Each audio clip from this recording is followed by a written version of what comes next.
Selamat siang. Welcome to the latest news from Bali and Indonesia. This is July 29th, 2022, and my name is Bruce. What's the weather like today? It is another beautiful day in Singaraja. It's a little warm already, 30.9 degrees Celsius. Wind speed is a mild 5.9 kilometers per hour, and humidity is 58%. And I hope the weather is as lovely wherever you are as it is here. Another great day, so if you're coming to Bali, boy, you can look forward to some good weather. First, a little announcement. I've been doing these news videos Monday, Wednesday, and Friday for quite a while. I am going to switch starting next week to twice a week, Tuesdays and Fridays, and a cooking video on Sunday on my wife's channel. And why am I doing that? Because I've been wanting to get another project started for a long time, and I just don't have the time doing it. These news videos actually take longer than you might imagine in terms of sourcing material and then videoing and then editing and of course dealing with all of the distractions that come with having a 9-year-old granddaughter around and 3 cats and all sorts of other creatures and of course my lovely wife. So this project is going to be a new channel, has nothing to do with Bali, nothing to do with Indonesia. This is a completely different topic. It's something I wanted to do for a long time, and so I need to put in some research and get some resources and start doing something about it. And so there will be 2 videos a week. If something big comes up, like if the digital nomad visa happens to show up, or the second home, or any of the new changes in visa regulations, entry, exit, anything huge happening in the country or the island especially, I will be doing special videos on that. If you have not subscribed, please consider subscribing so that you keep up to date with what is going on in Bali. And today, there is a lot of stuff about the mythical, fabulous North Bali airport. Yes, it is back in the news and big time. Yesterday, there were 6 stories about it in 6 different media sources. Some of them were kind of the same, some of them were completely different. And the latest one that I have will be the last one that I cover here. So let's take a look at the numbers. The numbers are still not very good, still too high. National new cases, 6,353. National recoveries, 5,705. National deaths, 17. Bali new cases, 222. Bali recoveries, 100. And Bali deaths, 4. So deaths have been going up, and national new cases and Bali new cases, we're still over 200 here, and national new cases still in the 6,000. So not good news, but as the government says, no reason to panic. Okay, enough of the health stuff. The last video was almost all about health, and this is not. Plans for new airport in Northwest Bali opposed. Okay, so we're going to start out on our airport stories with this one. So the chairman of the Special Planning Commission for the Provincial Zoning in Bali, RTRW Bali, Anak Agung Nur Adi Ardana, and we're going to hear about him a lot in these stories, announced that after years of debate, the village of Sumber Klampok in the Grogak district has been selected as the location for the North Bali airport. And we've known this for quite a while, but it is coming up in the news again for a reason. The location for the proposed new airport now forms part of provincial zoning and development plan for Bali for the period 2022 to 2042. And Governor Koster confirmed the location based on a letter from the Ministry of Agrarian Affairs and Spatial Planning and the National Land Agency. And he did this back in January. So we've known about this new site since then. But there is a problem. The final go-ahead in the construction and location of a major airport in Bali remains bogged down by numerous regulations and interagencies disputes. A letter from the National Secretariat was sent to Bali's Governor Wayne Koster that contained an attachment containing specific guidance from President Jokowi calling for work on the airport in northeast Bali, Kubatambahan, which is where it was going to be before, be halted because the location of the airport has now been moved. Pak Ardana explained that the relocation of the proposed airport must also contemplate issues related to the conservation of the protected national forest. There's a national park over there in West Bali, if you've been there. If you've gone snorkeling in Menjangan, snorkeling or diving, you know about that place. And there are some environmental concerns about being over there because that park is home to the Bali starlings, which are an endangered species. Bulalang Regency community members have formed a group called the Forum for North Bali Progress, FOBATAMA, and they are voicing their opposition to building the airport in Sumber Kelompok. The organization has members drawn from diverse sectors of the community, and they are suggesting, get this, that certain parties meddled in the selection of the new location for the airport in their community. And what do you think that means? I'll leave that to your imagination or your ability to read between the lines here and what's going on. But think land and land purchasing. According to Antonius Sanjaya, a member of the organization, he warns that if officials force the construction of the new airport, they're going to face various obstacles. In addition to the natural limitations of the proposed location, there are also problems caused by the infringement of the airport on segments of West Bali National Park. He said, "We reject plans to move the planned North Bali Airport in the revision of Provincial Regulation Number 3 of 2020 governing the relocation of the proposed air gateway from the village of Kubatambahan to the village of Sumber Kelompok. We are firm in rejecting the proposed location, which is not following the presidential decree on developing national projects," he said. He said the new location violates the law and there are going to be issues from the community members. However, on the other hand, the head of the village, Iwayan Sawitra Yasa, said that he hasn't heard that the airport's planning to be canceled. That's coming up soon. And he admitted that whatever the decision, it's not his decision, it's the governor's decision. And so he said residents in the village are very excited about this and in favor of it because they see an opportunity for a lot of new jobs. And so you see the pros and the antis in terms of community members. And so what is going to happen there? I don't know. We'll see. But let's move on to the next segment. Jokowi removes North Bali Airport from National Strategic Project. So President Jokowi has deleted 8 projects from the list of National Strategic Projects, PSN. I'm going to be talking about that a lot here in the next few segments. One of the projects that's no longer there is the North Bali Airport. This was stated by the Deputy for Coordination of Regional Development and Spatial Planning of the Coordinating Ministry for Economic Affairs, Huayu Utomo. And why has the airport been deleted from these special projects? Because it was supposed to be completed in 2024, which is just coincidentally when President Jokowi's term ends and there will be a new president. And so, since it is not going to be completed on time as originally planned, it has been removed from these special projects. However, he said that even though President Jokowi said the projects that are not going to be completed on time or not progressing should be taken off of the list of special projects, that does not mean that it will not be happening, that the airport will not be built. It just means it's going to be not a priority for the national government anymore. And here's something interesting that I didn't know, but I was warned about this a long time ago by my old friend, dearly departed Simon, the famous artist and interesting character. I miss Simon. PTBIBU is the initiator of the construction for the North Bali International Airport. And the construction is going to be carried out by China Construction First Group Corp. Limited.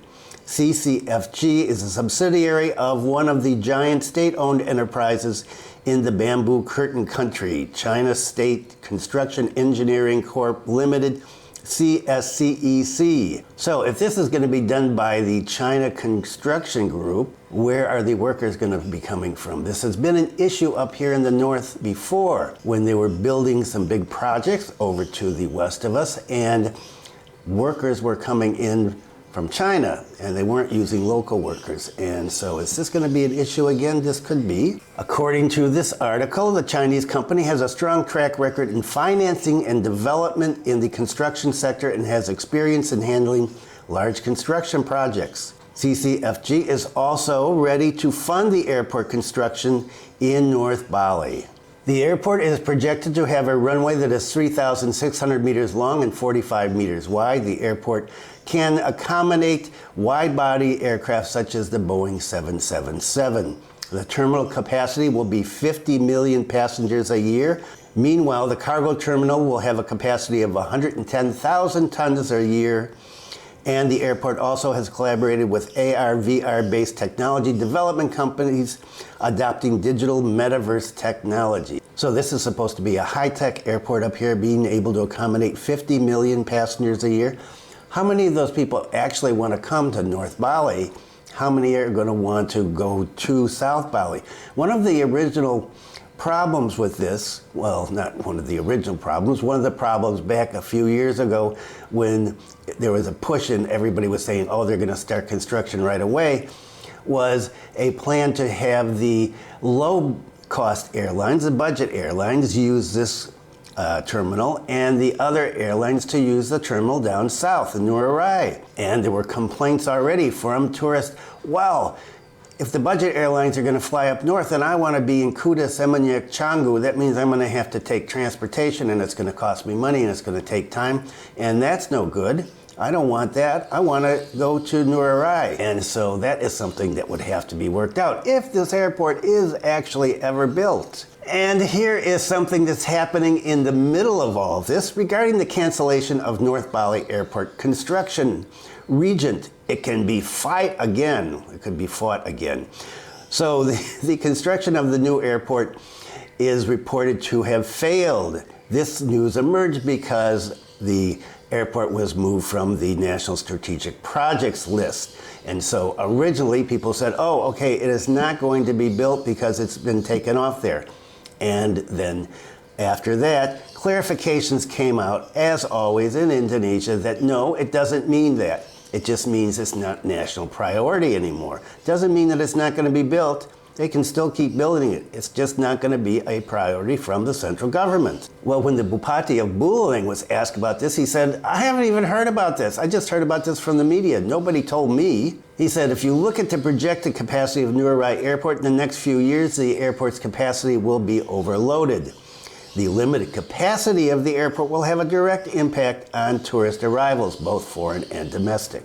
Pak Agus said, as a regional head, I was actually surprised to hear this. Now back to the provincial government to fight again to make it happen. According to him, the provincial government has actually tried to fight for the realization of the new airport in North Bali. And one of the ways has been by boosting the land acquisition process for the construction of the Gilimanuk-Mengwitani toll road. And so this is part of infrastructure that will be needed to get people from that airport down south if they want to go. And, well, personally, if I was like one of these young people that really think that Canggu is Bali, and I wanted to get there and I'm flying a budget airline, let's say Air Asia coming in from Bangkok or wherever, and I get to North Bali Airport and I've got to drive a couple of hours or whatever down to the south and pay for that, I wouldn't be happy. Pak Agus also claimed that the provincial government is committed to resolving the issue of agrarian conflicts in the village in Sumber Kelompok in order to ensure the availability of airport land.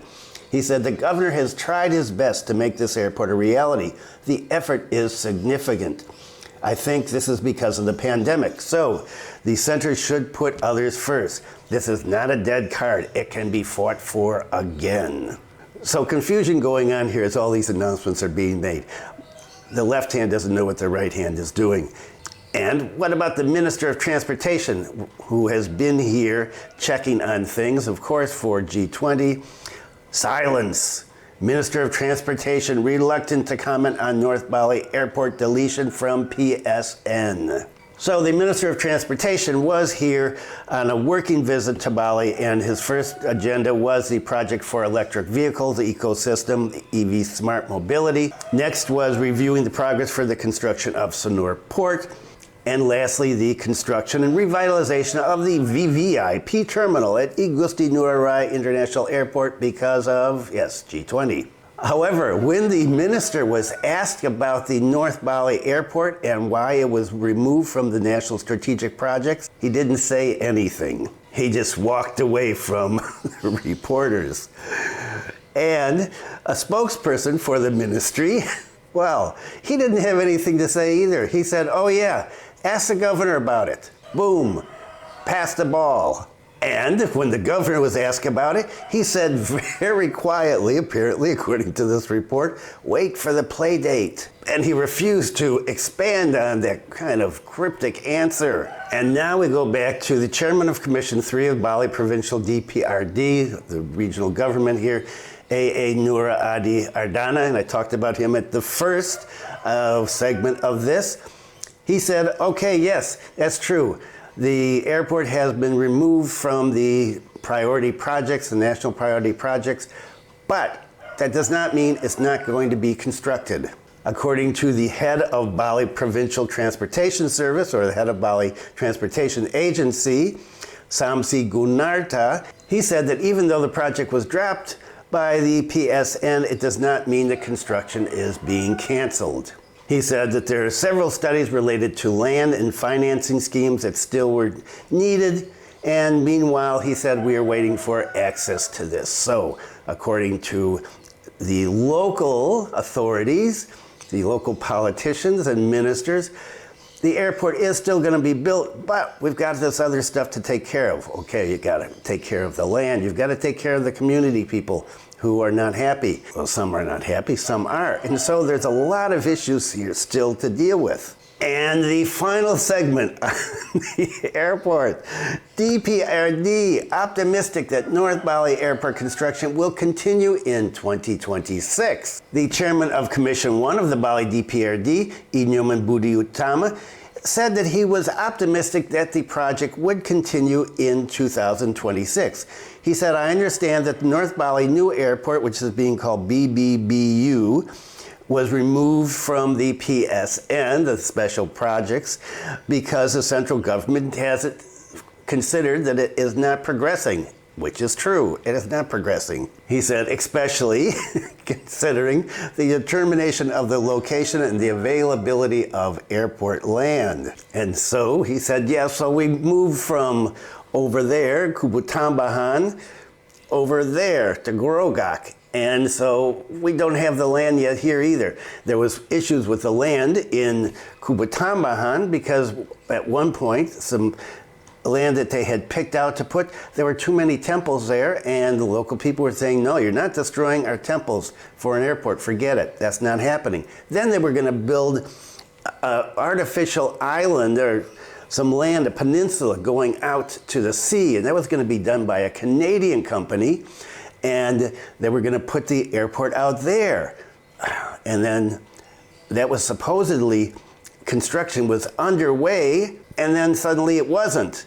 And so then it kind of went into the ether, and then it shows up in Gorogak. Of course, when it was over in Kubutambahan, people were buying up land like mad there. Then it was switched over there. People were buying up land like mad there.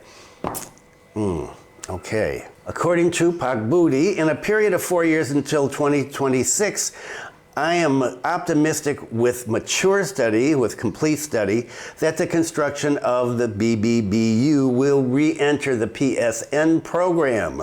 And he reiterated that even though it is not on the PSN anymore, it doesn't mean it's canceled, but we'd like to get it back in the PSN. And so we're going to be doing some studies and getting the land and doing all that stuff. And so it may be 2026 before the airport is built. So my great-great-grandchildren may see the airport built someday.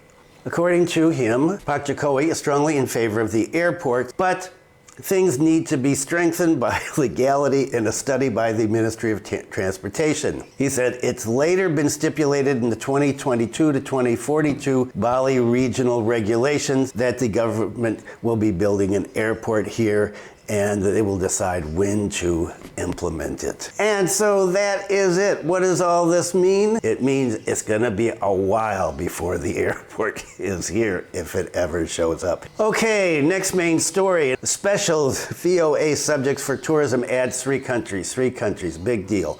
Well, it is a big deal if you happen to be from Colombia, Maldives, or Monaco, because if you're from one of those 3 countries, you are now eligible for the VOA. I don't know how many of those people we get here, but you can now get a VOA. And so we're now up to 75 countries that are eligible for the VOA. Okay, and that is good news. Requirements are the same as usual, 500,000 for 30 days, and you can renew it one time for another 500,000. You cannot convert that visa into another type of visa while you are here. If you want to get like the B211A, you've got to leave the country first. And they also had a new circular that came out, which is named IMI 0650.gr.01.01 of 2022.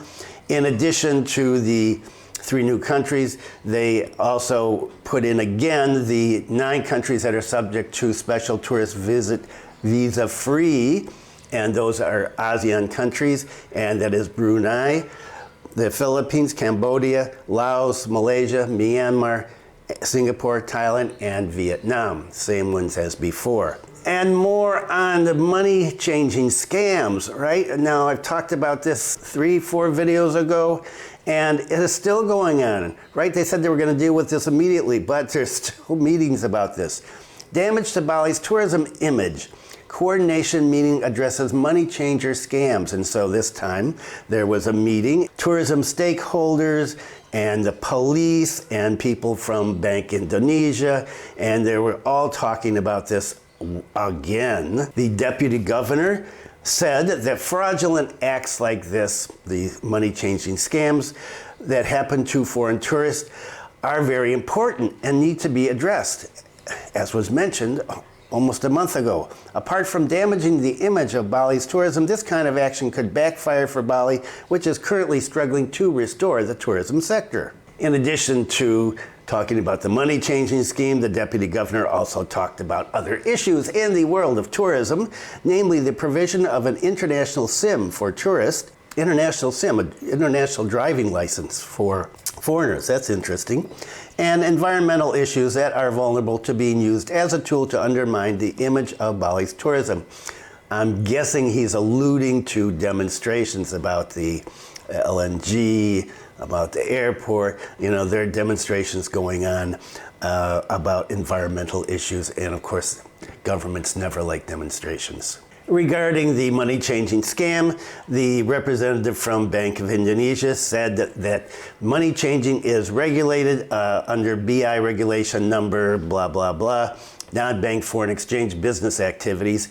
And so BI, Bank of Indonesia, is responsible for this. He said there are many places in Bali where you can officially change foreign currency. He said the characteristics of a licensed money changer, that they have a logo and a business license certificate. And so you can check and see. He said one of the challenges is that not all foreign tourists understand that they must transact foreign exchange at a licensed place. And many business actors, that means people that are changing the money, do not understand the regulations in setting up a foreign exchange business, or they just don't care. In addition, education and socialization related to foreign exchange are still minimal, and there's been no enforcement action to provide a deterrent for unlicensed foreign exchange people. Right. In other words, this money-changing scam has been going on as long as I've been here. Nobody has stopped it. Are there going to be some changes? I don't know. According to the BI representative, the involvement of traditional villages should be there controlling these unlicensed people. So let's pass the buck. The Deputy Director of Criminal Investigation at the Bali Police emphasized that his staff fully supports efforts to restore tourism, and he said money changer fraud is not the only thing that tarnishes the image of Bali. He said there's also muggings, pickpockets, and taxi drivers who raise fares for tourists, all of which have been complained about for years now and have never been dealt with. Back to the money changing problem, he said that the police experienced problems in following up because the formal and material elements were not fulfilled, because the tourists only want to get their money back and they don't want to go and file a police report. So he said, if we don't have a police report, there's nothing we can do. The tourists need to come in and report these people. He said police are still trying to control the existence of money changers by conducting field checks, and he said there were 155 money changers were checked and only 10 had permits.